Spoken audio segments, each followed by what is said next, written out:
Forex market is the world's largest financial market, and it plays a vital role in the global economy. Every day, trillions of dollars are exchanged from one currency to another. This kind of currency exchange is essential for international business.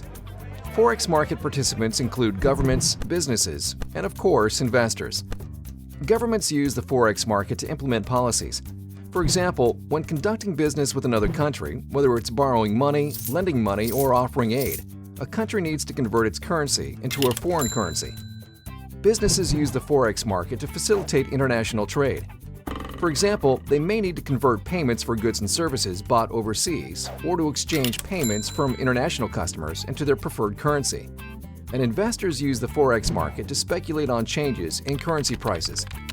Currency prices change almost constantly during the week because the Forex market is open continuously from Sunday at 4 p.m. until Friday at 4 p.m. Central Time.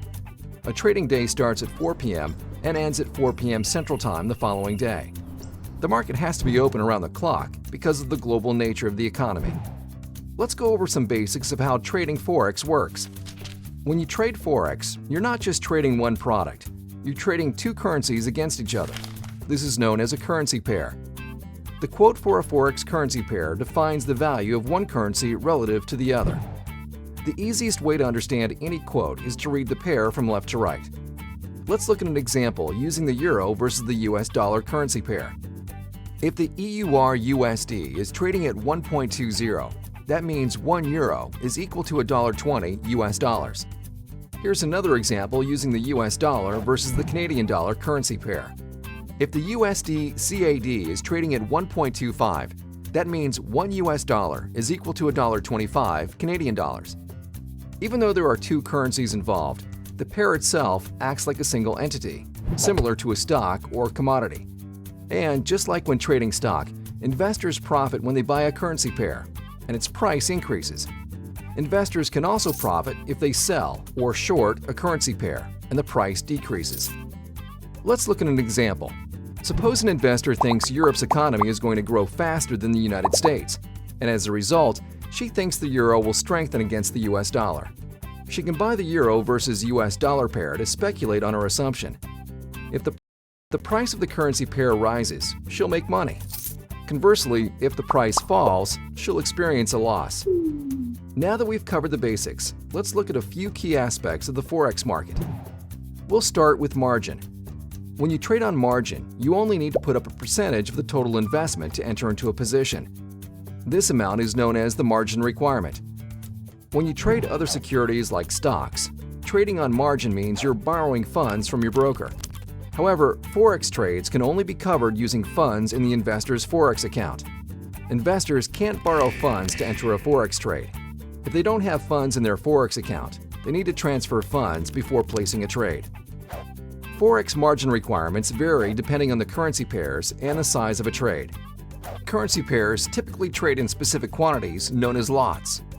The most common lot sizes are standard and mini. Standard lots represent 100,000 units, and mini lots represent 10,000 units. Depending on your brokerage firm, you may also be able to trade Forex in 1,000 unit increments, also known as micro lots. Margin requirements can be as small as 2% of a trade or as large as 20%, but the margin requirement for most currency pairs averages around 3 to 5%. To understand how margin is calculated, let's look at an example using the euro versus US dollar pair. Say this pair was trading at 1.20 and an investor wanted to buy a standard lot or 100,000 units. The total cost of the trade would be $120,000. That's a lot of capital. However, the investor doesn't have to pay that full amount. Instead, she pays the margin requirement. Let's say the margin requirement was 3%.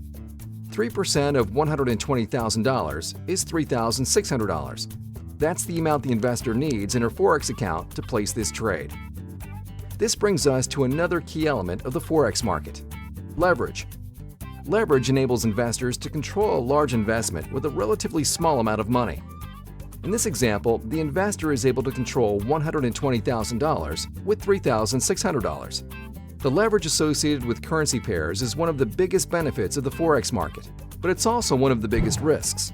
Leverage gives investors the potential to make large profits or large losses. One more important element in the Forex market is financing.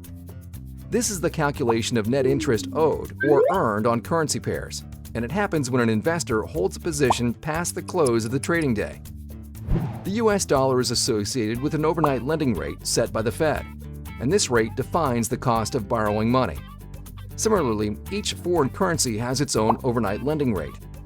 Remember, when you trade a currency pair, you're trading two currencies against each other. Even though the currency pair acts like a single entity, you're technically long one currency and short the other. In terms of financing, you're lending the currency that you're long and borrowing the currency you're short. This lending and borrowing occurs at the overnight lending rate of each respective currency. In general, an investor receives a credit if the currency he is long has a higher interest rate than the currency he is short. Conversely, an investor is debited if the currency he is long has a lower interest rate than the currency he is short. Let's look at an example. Suppose an investor has a position in the Australian dollar versus the US dollar currency pair. Say the overnight lending rate for the Australian dollar is 2% and the overnight lending rate for the US dollar is 1%. The investor is long the currency pair, which means he is long the AUD and short the USD. Since the AUD has a higher interest rate than the USD, the investor will receive a credit. However, if the investor was short the AUD-USD currency pair, he'd have to pay the debit because he's short the currency that has a higher interest rate. Financing is performed automatically by your brokerage firm. However, it's important to understand how it works and its financial impact on the trade. We've reviewed just a few elements of the Forex market. As with all investment opportunities, the Forex market has a unique set of risks and benefits, and education is the first step to determine if this is the right opportunity.